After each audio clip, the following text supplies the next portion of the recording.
Remind me the title. Saving all I my want to love. dance with somebody. So I'm saving all my love for you. Yeah, I get into that one.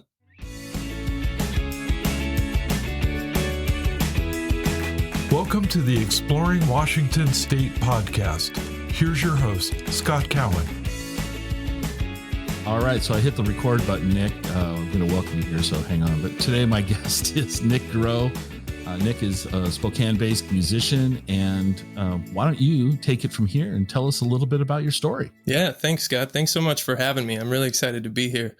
So I'm a musician and a father. I always throw that right in because I'm a stay-at-home parent, and music allows me to have this lifestyle that my wife and I really love. It's slow-paced. I can be at home with the kids, go play music a few nights a week. And it's just something I love to do. I love songwriting. I love playing other people's songs, and I'm very fortunate to be able to do it for a living. That's awesome. How? Just out of curiosity, how old are your kids? Yeah, I got two kids, two boys. They're 6 and 5. So they're calm, always quiet, always calm and quiet. Yeah. So I had to go to the old parent wheelhouse and put a movie on for this. Gotcha. Yeah, all right. uninterrupted. Well, they might show up during this interview. Who knows? They might just pop in and say hi. That's all good. So, well, let's talk about your music career. How did you get started in music? And let's start with that part of the question. What got you going to be a professional musician? Well, I've always loved singing. And I never set out to be a professional musician. It wasn't like a long-term goal of mine. It just kind of happened naturally. But I've always loved singing. When I was in high school, I was singing like at a youth group, and some other kids started a band, needed a singer, right? So I did that thing. And as I got older, went to college, just kept doing it. I kept songwriting, which I just kind of fell in love with when I was young. It was very cathartic and kind of like my form of journaling.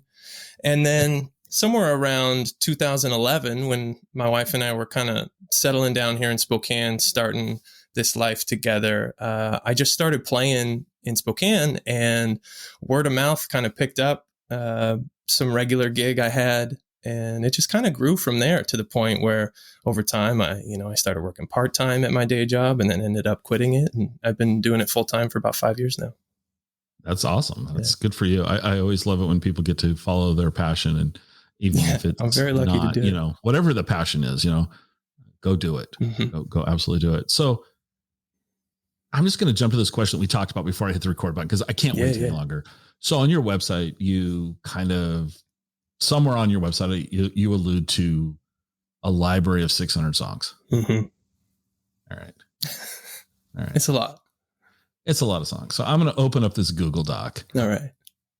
And I'm randomly going to, how am I going to do this? I'm going to randomly give you the artist. Okay. And I want you to tell me what song it is. Oh, good. Or songs. Okay. This. All right. How about Alan Stone? Oh, I know a lot by Alan Stone. Local hero around Spokane here. Boy, I know, what's the one he wrote for? It starts with a C. I see things in my mind. Consider Me. I know The Bed I Made. I know Circle. I know Million, I think. All right. And like maybe 2 or 3 more. All right, so let's see here. This is an eclectic list. I'm just going to ramble. I'm not asking you to say anything. As I scroll through, I see the Fun, Garth Brooks, Green Day. I really try to mix it up. Greg Kihn Band. Guns N' Roses. Okay. I do not know who Guster is. You don't know Guster? I do not know Guster. Oh, Guster's a great, like one of the original kind of indie do-it-yourself bands. Okay. They're awesome. Hootie and the Blowfish. Only one Hootie song? Just one Hootie. Okay. For now. Always learning, though. Always learning. Johnny Cash, John Denver. All right, I got to find another one here for you. Okay. No, that's too simple. You'd know. Only one Simon and Garfunkel song?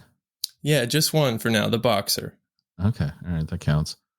I'm working on Sound of Silence. It's pulled up. Okay. It's pulled up on my other computer. Tom Petty. What are you playing by Tom Petty? Oh, lots of Tom Petty. I like Tom Petty. The Waiting, Learning to Fly, Wildflower, Won't Back Down.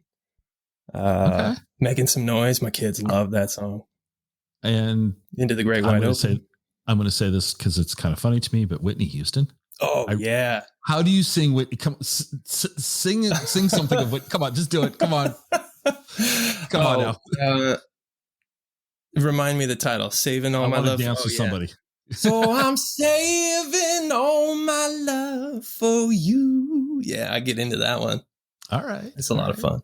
Will Smith. Okay, this is a really... Well, I'll tell you how I approached this. How did you... Yeah, when I was getting started, I knew I needed some sort of niche, some sort of shtick, right? And I didn't want to be the guy my age playing my nostalgic hits, late 90s, early 2000s.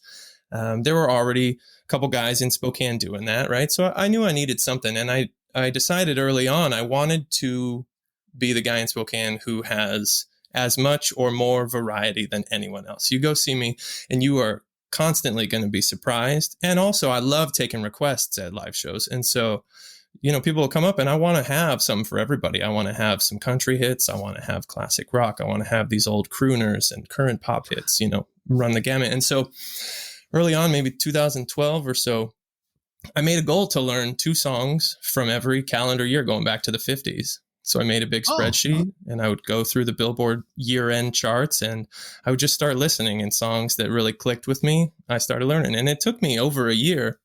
But when I was done, I had 100 songs running 60 years. So that's very cool. I mean, and this is a great list. I mean, there's a lot of stuff in here. I'd be like, that'd be kind of fun to hear. That'd be fun to hear.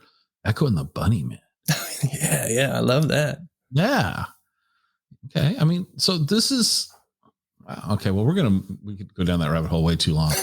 So before I hit record, I actually framed the question. Like, if I just asked you randomly 5 songs, right, would you be able to play them? And you said confidently, 90% chance you get all 5 of them. Mm-hmm. How is it that you're keeping 600 songs clear? I mean, right, for example, fresh in my mind. Have you've gone and seen musicians perform, like big acts, right? Mm-hmm. Like any of these names, and half the time they got a teleprompter with the words in front of them. So if they can't remember their own music, how are you remembering 600? Well, songs? I do play with chord charts. I have 2 5-inch binders, with 300 pages each. Jeez. Why don't you just put it like on an iPad and mount it next to your microphone stand? That's a good question. People ask me all the time why I don't go digital. I will tell you the reason is because I like when people see these huge binders and they come up and they go, "Whoa, you know all these songs?" And I can say, "Yeah." And sometimes they'll join me right there. They'll flip through and they'll say, "Oh yeah, play this." That's actually a really, because the iPad, I'll just hold up my phone to you. Yeah. How many songs are in my phone? Yeah, exactly. I don't know, but lots, right? Exactly. Or how many books, whatever. But yeah, if I drop binders on the table, you're like, oh, there's this. And I like I'm old school. I like the tactile. I like flipping through pages. I don't want to scroll through an iPad in between songs. I like taking a second, seeing what song is calling out to me next. Well, yeah. So that's a question. Then when you're performing and you're not performing at a wedding, because we'll get to your wedding singer thing here, and they may have a little bit more control of what they'd like to hear that night. But if you're at the local club that you're playing at on Friday night, do you go in with a set list? No. Do you go in and as the mood hits you, you start to play? Yeah. I would say one of the things I've developed as a skill, as much as playing music, is reading a room. If I'm not getting requests or taking requests on a given night, I'm seeing who's there and I'm making educated guesses on what's this person going to like. And look, I'm using assumptions and stereotypes, right? But I've done this for a decade and I've kind of learned to be able to fairly accurately guess what's this person going to like, what's that person going to like. I'm going to play some pop songs and then I'm going to see, oh, this grandma over here with her kids, and I'm going to play some oldie and it works out. And you watch her toes tap or something. Exactly. Like she's, that's cool. Earlier on, you were so when you got started, where were you playing when you got started? And then you also mentioned Bellingham. Yeah. So, I mean, I got started here in Spokane when I was young, right? I played when I was in college, I played kind of the on-campus little acoustic shows, but I was very green, right? And once I was done with this high school band, I was really uncomfortable playing solo. I was super exposed. I was not very good at guitar. So in 2009, my wife and I got married. We moved to Bellingham for a couple years. And at that point, I'm like a bedroom musician writing these really sad, dour songs. And I realized I need to get better at performing. So for 6 months or so, I went to 3 open mics a week. And I just played and played and played, and kind of developed that skill at the first stages, how to engage with an audience, how to pick better songs to play. And while we were there in Bellingham, I met a friend of mine who was in the grad program my wife was in. And he was kind of the first guy who introduced me to, hey, you can learn other people's songs and just have fun with this. I took music very serious and personal and introspective. And he kind of opened that door to me like, hey, let's be lighthearted. Let's have some fun. So he and I played a bunch together, started out just playing, at his apartment. And I kind of got a bug when I was doing those open mics to do more. So I convinced him to go busk with me, playing on the streets. We'd go out at 10 or 11 on a Friday night in Bellingham. Bellingham's got a real lively scene downtown. And we would find some good spots on the sidewalk, tuck in a little alcove that was like a little natural amphitheater. And I remember probably the third or fourth time we were busking, we played 2 or 3 hours and we made like $80. And, we were both poor college students. I was newly married. And I was like, this is incredible. This is like almost as much as I made washing cars earlier today, and that sort of thing really got me going. Like, I can't let go of this. I really connected with it. So we kept playing. And one night there was a band. I love this. There was a band that was walking down the street. They're called the Penny Stinkers. Shout out to Jeff and JD. They stopped, they listened to a couple songs, and they just told us, hey, we're a local band. Anytime you want to open for us, just come show up to a show. We'll let you play a few songs. So I convinced my friend Josh to do this with me. He was super uncomfortable with it. And we showed up, we played a few songs. And I'll tell you, I wore out my welcome. I followed them around and probably played for them like 6 times until I finally got the message like, okay, we're good, man. You got it. And by that point, we had developed a bit of a repertoire. We started calling ourselves Single and Married.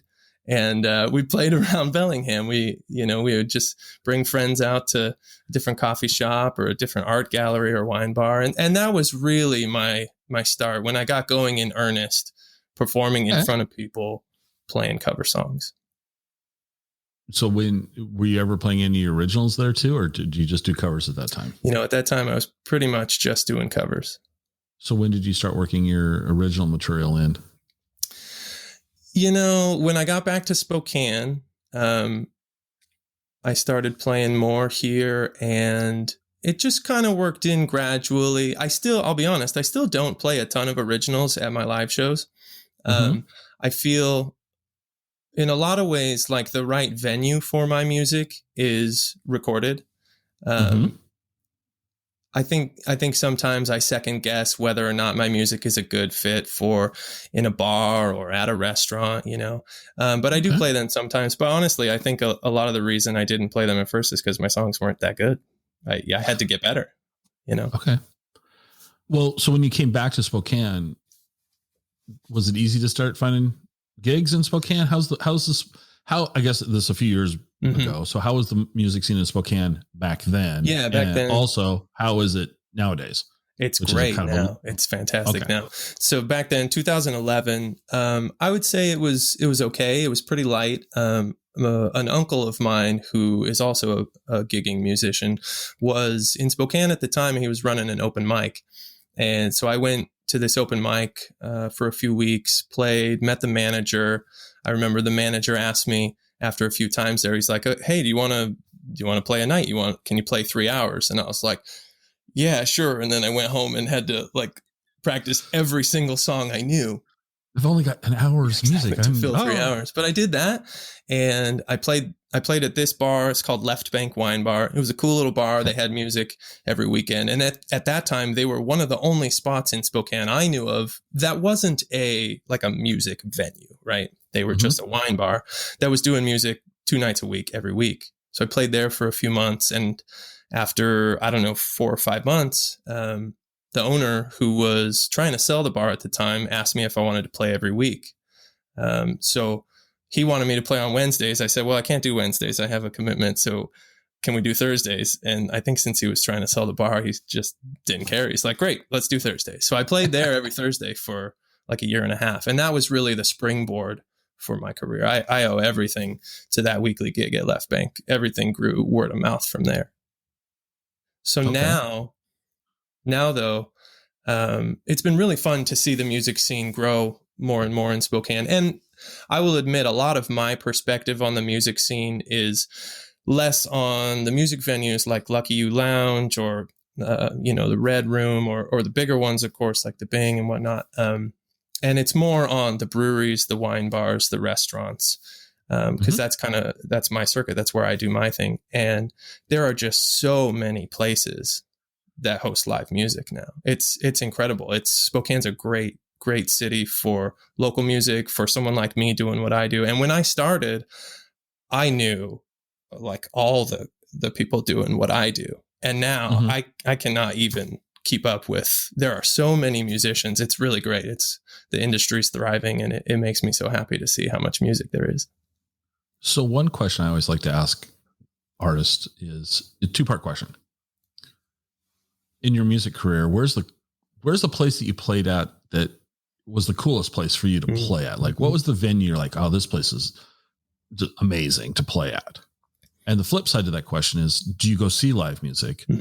And where's a room that you've been to where it was like, this was a great place to go see, insert name of act there? Yeah. Good question. Yes, I do. I go see live music. My wife and I love seeing live music. The Bing Crosby Theater is one of my favorite spots. It's just beautiful. It's perfect size, like 500 seats. That's a great size. I saw Guster at the Bing. Who? Yeah. The Fox Theater is beautiful. I would say one answer I would give you I have not yet played at the Fox, but I'm scheduled to play at the Fox, and I'm super excited about it. I'll be doing that next year. That was something that got canceled in the pandemic and pushed down the road, but I'm looking forward to that. My favorite spots to play are honestly just the little places. I'm very comfortable in smaller settings. I've never been like the grand, ambitious musician for playing on huge stages, commanding the vast audiences. I like connecting on a smaller level. But some of my favorite spots have probably been doing weddings. I played, do you know where Washington Pass is? Past Mazama, Winthrop, you're going up and over on Highway 20, right? When you're near Liberty Bell, there's this hairpin turn, you're heading up, and then there's this huge rocky outcrop overlooking the mountains. I did a wedding ceremony up on there. That was super fun. Okay. Venue wise in Spokane, Left Bank has always been one of my favorites. It's a smaller wine bar. The sound is great. The shape of the room is perfect for it. I like the outdoor patios a lot. Great summer season in Spokane for live music. I will say I've only been to 2 music venues in Spokane. You tell me. You'll chuckle. I've been to, what's the arena? The arena. Yeah. And, that's like any other nondescript basketball arena. Uh-huh. And then, is it the First Interstate Center? The Performing Arts. I like that room. Me too. That's one of the things I like about that room is that, the chairs are a little bit larger and there's a little bit more leg room. Yeah. And when you're a petite human being, like I'm not, and I have room, this is awesome. Yeah. Plus I also like it because it's right across the street from the Davenport. Exactly. So it works. I don't know if I told you the story. We went and saw John Mellencamp there. Oh, cool. And, it was funny. I happened to look down at my phone or something, and it's 10:14. I don't know, whatever time it was, And at 10:21, exactly 7 minutes later, we were in the bar at the Davenport, and I'm like, I was just at a show, and then 7 minutes later, I'm at the hotel. This is like, I just want to see all bands play here. That's my goal. Is any band I ever want to see should play there, so I can stay at the Davenport. And the Davenport's great. They've got, the one right across the street's got that outside second floor terrace. I used to, a couple summers ago, I played music out there on the weekends. Yeah, it's great. Yeah, the Davenport's that's a nice spot. So let's go into let's talk about Spokane and how it's changed a little bit. We'll come back to your music. Yeah, because you kind of so what have you seen over the last decade in Spokane? Because I don't know if I'd shared this with you before, but growing up as a kid in Tacoma, Spokane was, I'm telling you that I thought Tacoma was better than Spokane. So my standards were really low. Let's be honest. Tacoma's not exactly known for being like, and Tacoma's very cool too. But when I go to Spokane nowadays, there was probably 20 years of my life where I hadn't been to Spokane. It changed radically. Dramatically, yeah. And what have you noticed? I mean, you live there, so you probably not, you're too close to it to see a lot. But what have you noticed? Like, what's going on in Spokane that people should hear about? Yeah, I'll be honest. I think Spokane's an incredible city. One of the things that I'm most excited about is not particularly music related. I just think in the last decade, Spokane has done a ton of investment into itself, core investment in the middle of the city. We're doing a $60 million renovation in Riverfront Park right downtown. Oh, wow. Hadn't been renovated in almost 50 years. And what are they doing there? They're doing all kinds of stuff. So Riverfront Park hosted like the World's Fair back in the 70s. 74, right? I think. Yeah. 73, 74. Yeah. So they renovated the huge pavilion and they turned it into this beautiful landscaped venue where they're going to host bands. I mean, capacity's like 5,000 outdoor. Oh. They moved there was a skating rink like buried deep in the park. They moved it out to the front. So it's got, like just more of an accessible city touristy feel. So in the winter, you're ice skating right out there on the street corner. In the summers, you're roller skating on it, or, we take the kids there. And they're just overhauling things. They just built a brand new outdoor plaza overlooking the Spokane River. I think they're doing a great job of developing walking and biking trails and just really making the most of, we've got a beautiful river running right through the heart of downtown, and they're making the most of it. That's fantastic. You mentioned kids. So you have kids, right? What's going on in Spokane for kids? What is Spokane a kid friendly place? Spokane's super family friendly, very kid friendly. Okay. There's a lot to do outside. There's a lot to do. I mean, even just like the library system, we're doing major library upgrades, and we take our kids there. They've got lots of programs. I'll admit most of what I do with my kids is me at home, or we do outside stuff. We go dirt biking, we go bicycling, we go just around the neighborhood. And my wife and I knew early on we wanted to live near downtown, so we're just a few blocks off of the Centennial Trail, and we get all over on bikes, pull kids in the trailer or pull kids on the little third wheel. And but yeah, Spokane's super family friendly. It's very easy to raise a family here. Are you a coffee fan? I am. All right. Not a coffee nerd, but I like coffee. So loaded question, but like, where do you go for coffee in Spokane? Yeah. Like, Ladder Coffee is fantastic. Okay. Ladder is kind of our go-to. There's a great little stand down the street from us called White Dog. We like White Dog. Roast House is a huge Spokane name. Yeah, we do a coffee with them. You're familiar with Roast House? They're wonderful people. Yeah, they are. Yeah, they're great. They're wonderful and they're all people. over.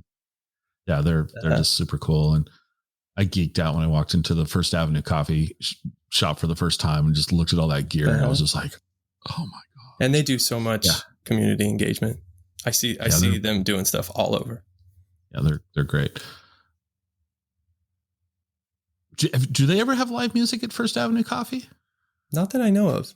I haven't seen it. I don't know. That room would be might be a little really echoey. It might not be the best place to play. Okay. So anyway, I've played lots of echoey places. Well, you should talk to him because have you been in First? You've been in First Avenue because that's right across the street, kind of from. Is that the knitting factory that it's across the street from? I don't know that I have been in there. Okay. Yeah, you should. I might have to go check it out. You need to go check it out. It's a really cool coffee space. I appreciate the suggestion for my own city. Yes, let me give you a downtown tip. So one question I always love to ask you guys is like, now you're at home with the kids, so this one might not be quite as easy, but you and your wife don't have the kids. You're going to go out. I'll let you either pick lunch or dinner. Yeah. Whatever. Where would you go? We would go. More importantly, let me interrupt you. More importantly, where would she want to go? She wants to go. Yeah. She wants to go to Ruins.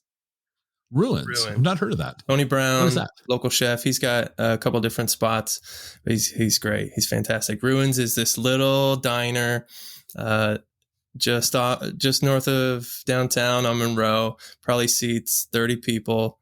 And they've been doing super cool stuff for years. They did on, I think Mondays, they would do what they called McRuins, and they would just do their version of like fast food burgers. They would make like, gourmet crunch wrap supremes, all this sort of stuff. So that was kind of the hipster night, right? That was a real fun one. I mean, we're in our young 30s and we were like the older crowd there. Yeah.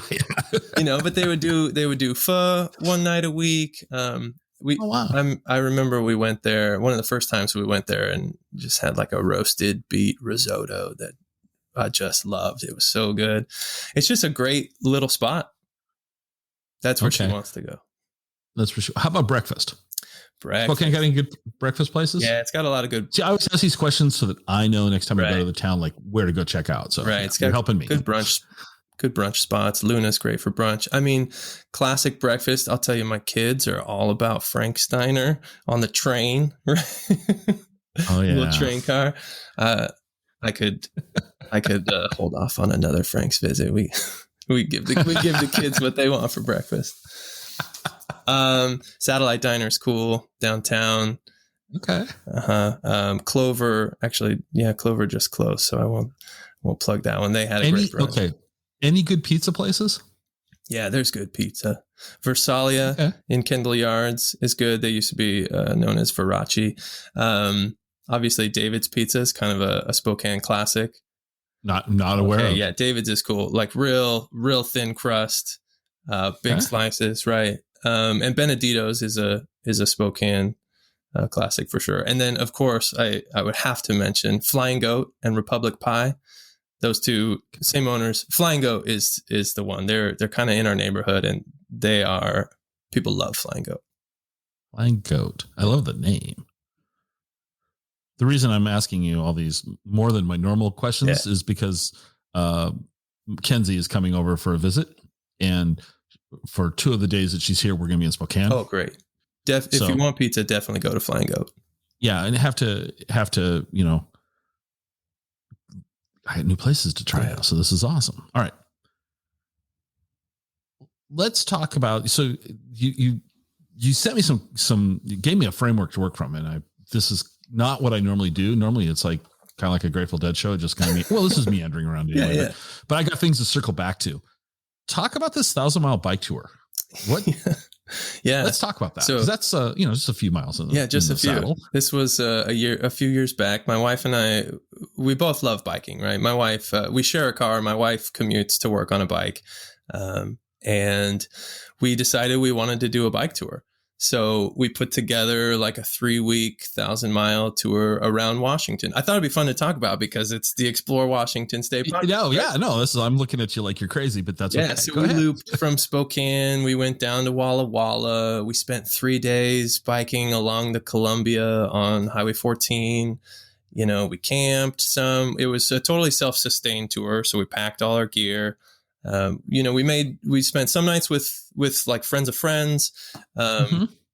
We did some, there's like a cycling website community called Warm Showers where we would find a host who's also a cyclist. Right. And then we camped a few nights and we looped all the way around. We made it down to Portland and then we came up, all the way up into Seattle, rode the interurban trail up almost all the way to Bellingham, and then took Highway 20 back over to the Met Howe Valley and finished at her folks' house in Twisp. It was a great trip. It was super fun. We one night. So highlights. Yeah, for sure.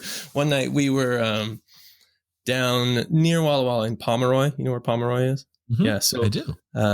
It was one of our nights where we didn't know where we were going to stay. We just figured we'd wing it. And so we roll into town and it's just pouring buckets. It's just raining. So we spent like an hour in the city park under the pavilion, but of course there's signs everywhere, no camping. And we're like, okay, I guess we got to follow the signs. So we go into a grocery store, buy a little food for dinner. And we just happened to meet, my wife has this draw. Strangers just come talk to her like they need to take care of her. She's like 5 foot tall, right? And she's just great at drawing people in.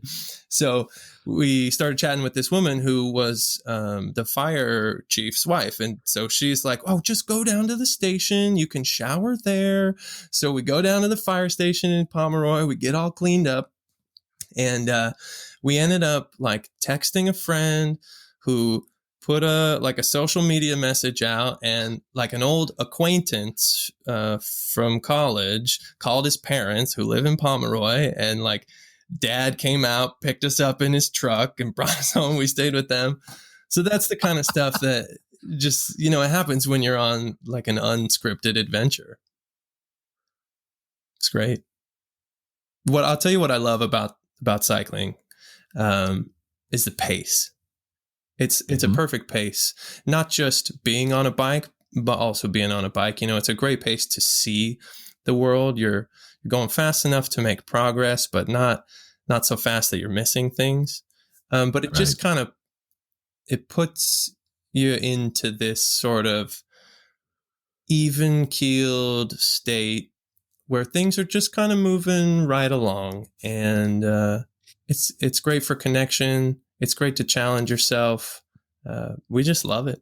Can't wait for the kids to get older so we can get back out and do long ones again. I was just going to ask, what age do you think they'll be when you spring a 100-mile trip on them? Let's say. I don't think you're going to be like, okay, let's start with 1,000 miles. Well, we did. So 2 summers ago, when they were 4 and 3, we did like a 4-night tour with them, where we pulled them in the trailers. We set our bikes up like this long train. So it'd be like my bike and then the third wheel they could ride on and then the trailer. And we camped. We camped 4 nights. We rode like 160 miles in 4 days way out to the North Idaho Panhandle. And then we ended with my older brother and his family they were camping there with their trailer. So we kind of ended and they hosted us and then we all came back together. So we've already done it with them. We're at a point now where it's like, they're old enough that they're too heavy for us to pull them on a whole tour, but they're not big enough to carry themselves. So when they're a little bit older, we'll definitely go back out and, do some one-nighters, like local campgrounds where they can do the whole bike themselves. But biking is like the one thing that we don't give them a choice. Like, you're going to bike with us because that's what we do. You're going to bike with us. Okay. I always preface this by saying I always preface this and always ask this question of guests. So there's the obligatory Scott announcement. So I'm going to ask you this in 2 parts. Okay. One with regards to biking and one with regards to music. Okay. What sounded like a great idea and it flopped? So with regards to your biking excursions, what sounded like, this will be great, we'll go here, and it just didn't work? And the same with music. Have you ever thought, I'm going to try this or that or something, and it just didn't work? Yeah. Okay. Well, I'll start with biking because that's easier and maybe a little less close to home for me. When I had convinced my wife, Addie, to do a big tour with me, we decided we needed a practice night. So we biked to a campground over on Lake Coeur d'Alene. And to give you some context, when we did our tour, we averaged about 55 miles a day. And so our very first night of riding together all day and camping, we did 90 miles. And we were not prepared. We did not eat enough food. We did not have quality gear. We were way down, and we were just tanked. And particularly Addie was just so gassed. And so the next day coming home, like we didn't make it. My parents bailed us out.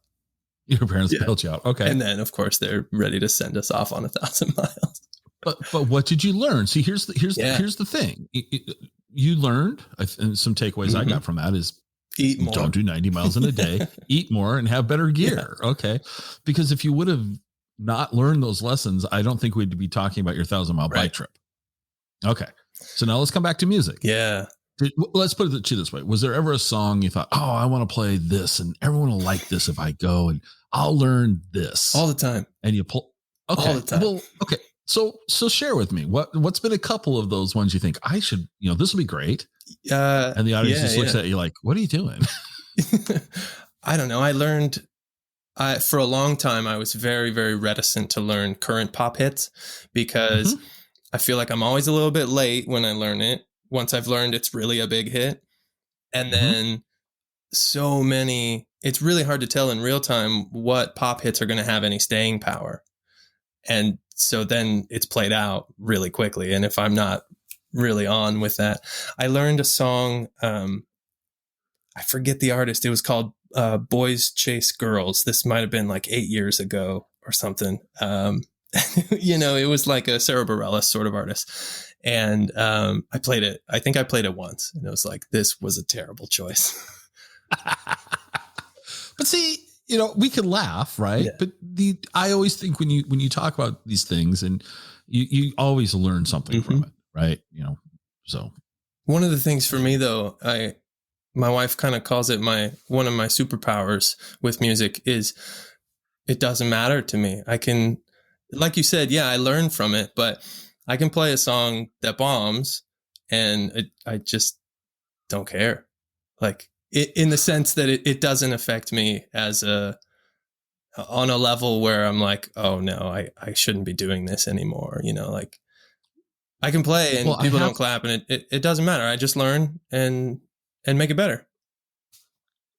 Well, I applaud you for that because I think I would take it devastatingly if I were playing something. It's really the only reason I've been able to do this. If it ate at me like that, there's no way I would have continued, especially because I was really bad when I started. Let's be honest, a lot of popular music isn't particularly good.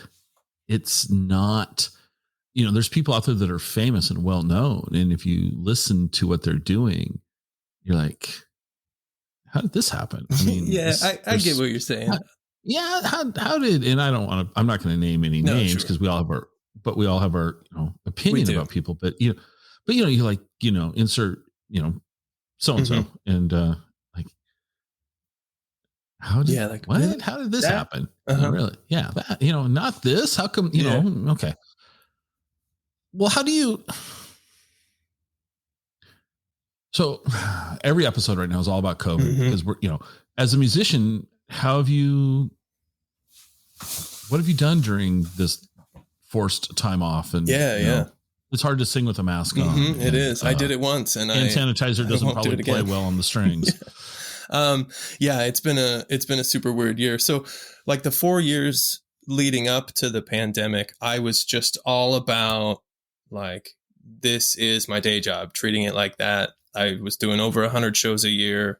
Wow. And I finally, like 2019, I reached a point where I was like, man, I made a good salary this year. This is great. This is incredible. And then everything stopped and I had this year to kind of sit back and reassess different things since I couldn't be doing what I was doing. So I started putting more focus into the writing and recording. And for the first time, really, since I was like in a band in high school and college, I started working with other musicians. I had a song that I just put out at the end of the year. It's called Amy. You can hear it wherever you listen to music. And it was the first song where I really reached out to a bunch of other musicians and said, hey, come be in the studio with me. Let's do this song.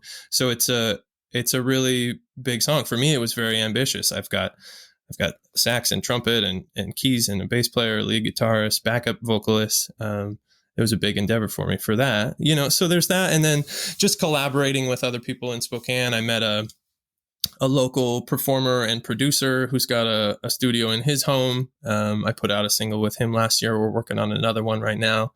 That's much more of a pop music vibe. And I have always liked pop music. And so getting to hear some of my music take on that sound that I just couldn't make on my own has been really satisfying. So you're not in the studio? Are you doing this kind of remotely?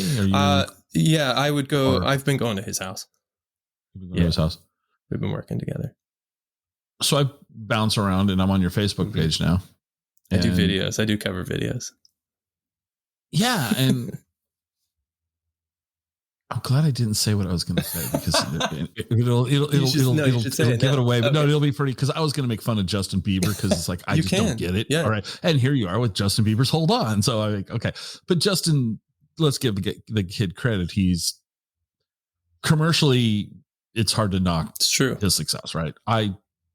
Whatever. How are you doing your videos? Because I actually like the style that you're kind of doing. So, and I'll probably put a link, below. Yeah. But from a technical standpoint, how are you doing these? I mean, because you kind of got this style, right?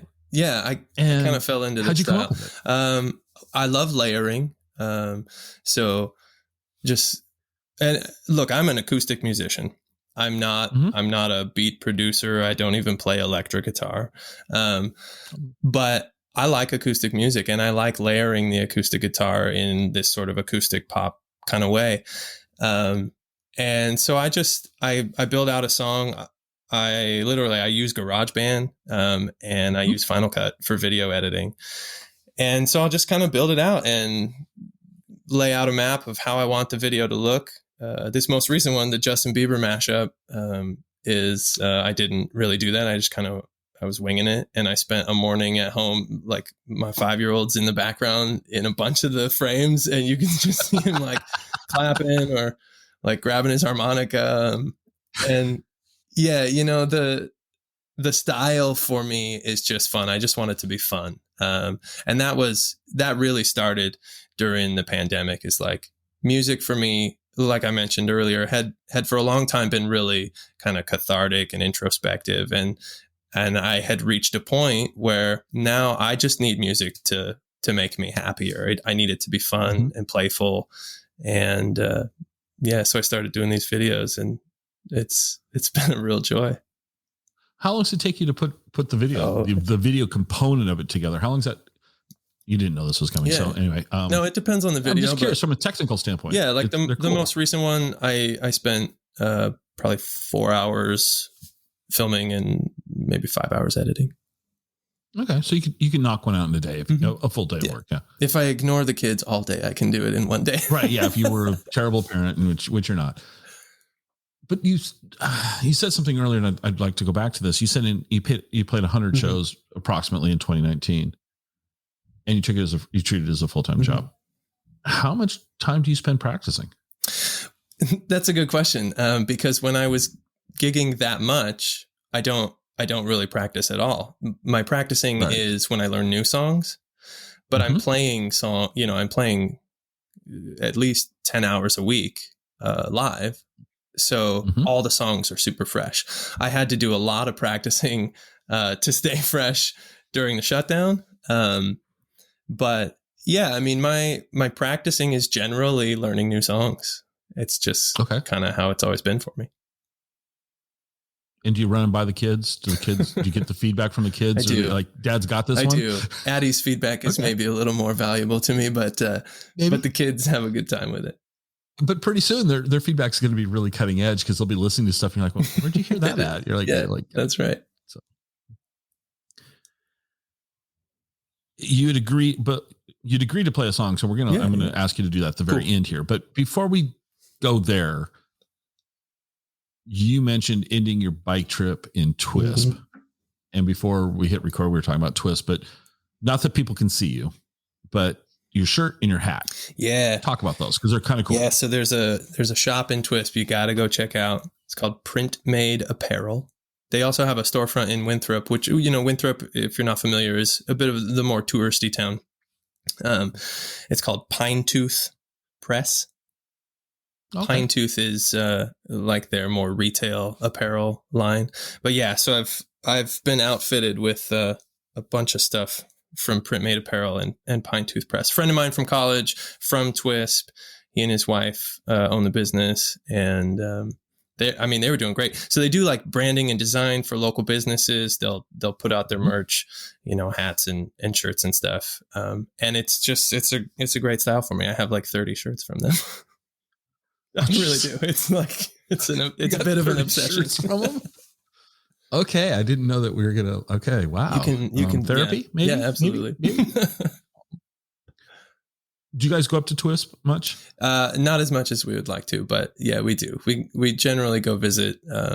We do a long visit in the summer every year. Do you bike up there much when you go up there? We have a couple times. I've taken my bike and gone on some rides, up the Loop Pass or out Twisp River Road. But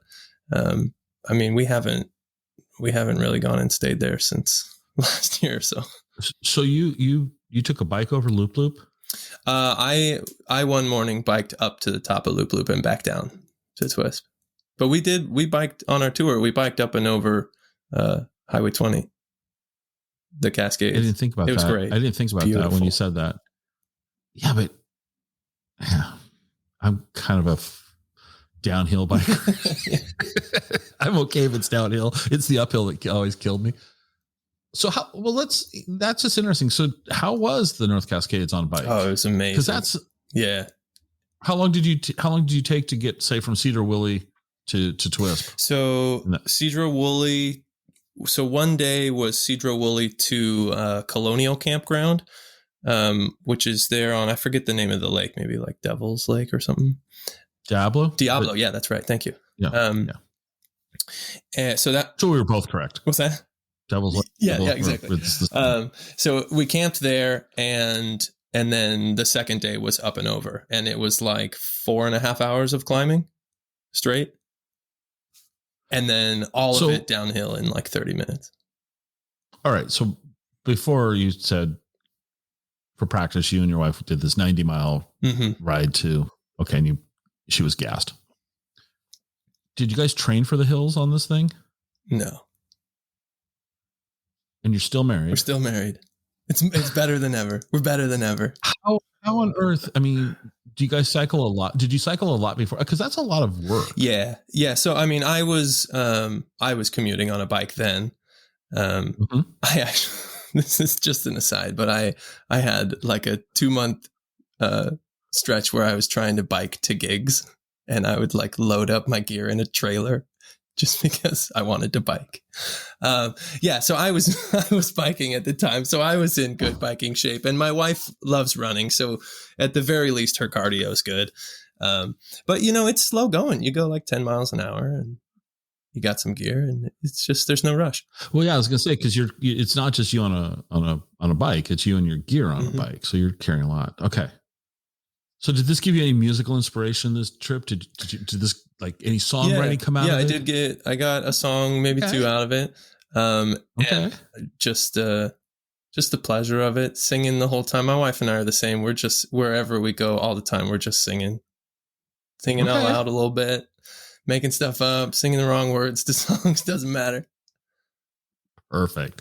Well, so how about, since now that you transitioned to that, let's play something. Well, let me rephrase that. Please play something. I'm not going to participate because everyone would hang up immediately. Let me do a quick mic adjustment here. Okay. So that's it, folks. Thanks for. No. So I'm going to do a song that I wrote for a wedding client of mine.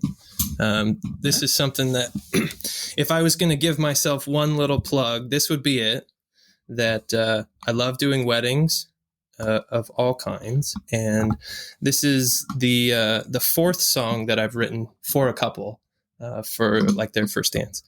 So this is. Wait, before you get started, sorry, let me interrupt you. Before you get started, Yeah. Stop.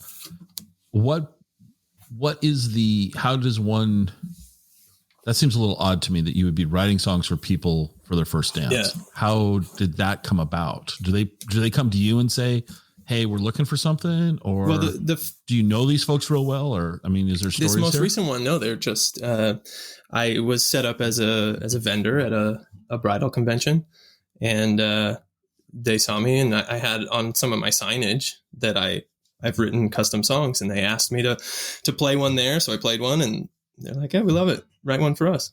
So then it's like a collaborative process back and forth, right? Where I'm getting them to give me some information about their story. Tell me about yourselves. And then I'm taking what they've written and putting it into a song.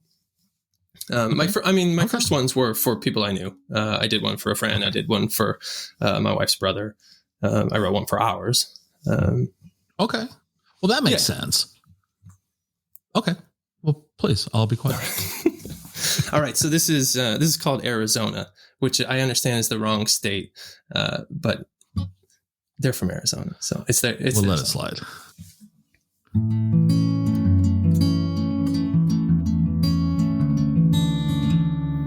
Flashback to when we were younger, you had me struck before I met you.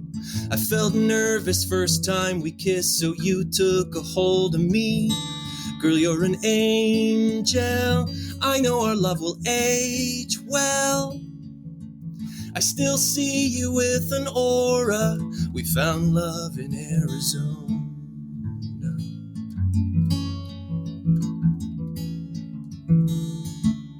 It's so easy being together, I mean forever, you and me. We stay balanced, lean on each other, you keep me centered. Girl, you're a soft soul, you're the other half of my whole. Take my heart and be the owner, we found love in Arizona. I want Sunday mornings late, from staying up till day, wake only when I feel you on my shoulder. I want you to go and chase your dreams and know I'm always in your corner. We found love in Arizona.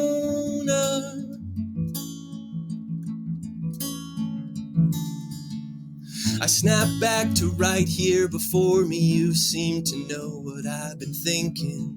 We dance longer, sing to each song, and you hand the keys to me. Then when the doors shut, head for home, I know a shortcut. Take my hand, I wanna show ya how we love in Arizona. I want Sunday mornings late, from staying up till day, wake only when I feel you on my shoulder. I want you to go and chase your dreams and know I'm always in your corner. I think I'm gonna head south for forever. Think I'm gonna head south. Think I'm gonna head south for the winter. Think I'm gonna head south. Think I'm gonna head south for forever. Think I'm gonna head south. Think I'm gonna head south for the winter. Think I'm gonna head south. We found love in Arizona. We found love in Arizona. We found love in Arizona.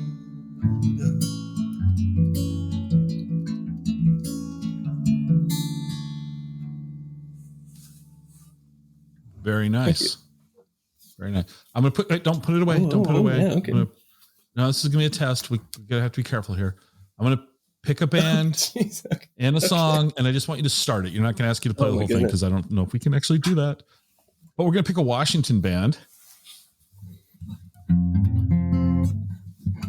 I'm going to go with the obligatory Pearl Jam. Yeah, okay. That'll be a little out of tune. Let's see. Hang on. I gotta. Oh yeah. Let's see. I gotta grab a capo real quick. Okay. 2 seconds. This is live podcasting without a net, folks. Of course, you're listening to it recorded, and it's still going to say the same thing. So here we go. I know even flow, which is a lot of fun to play, but that's on a different guitar in a different tuning. So instead, I would just give you the start of Wish List. Okay. Right?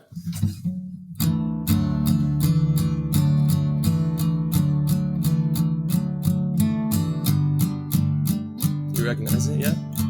Mm-hmm. I don't know.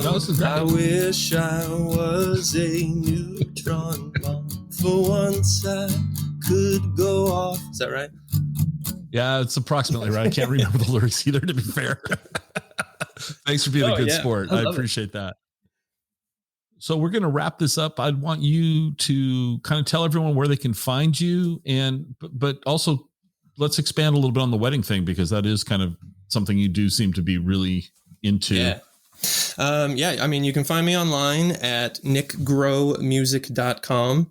I'm on Facebook and Instagram, just at Nick Grow Music. So my Facebook and Instagram are mostly where I'll say where my local gigs are, and I post my cover videos, just having a silly time.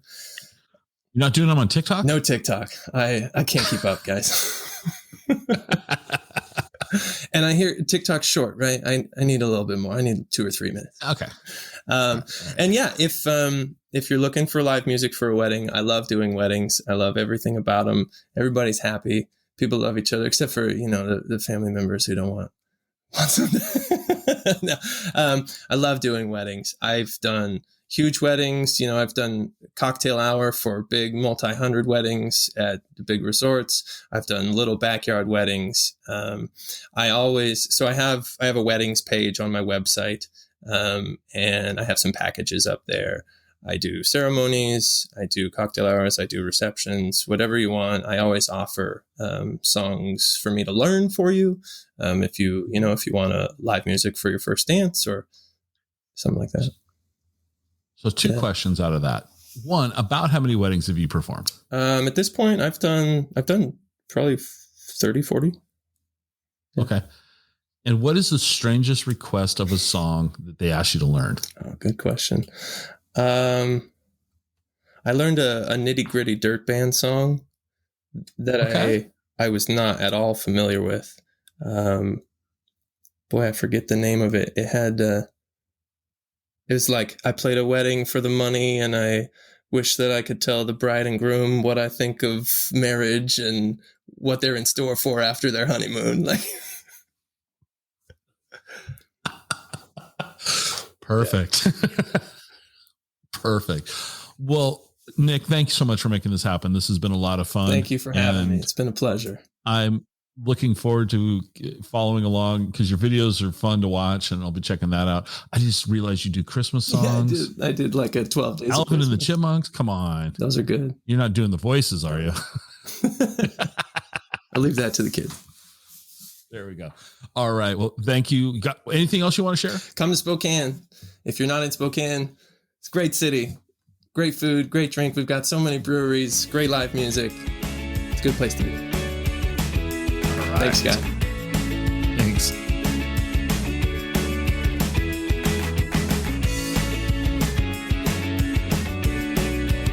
Join us next time for another episode of the Exploring Washington State podcast.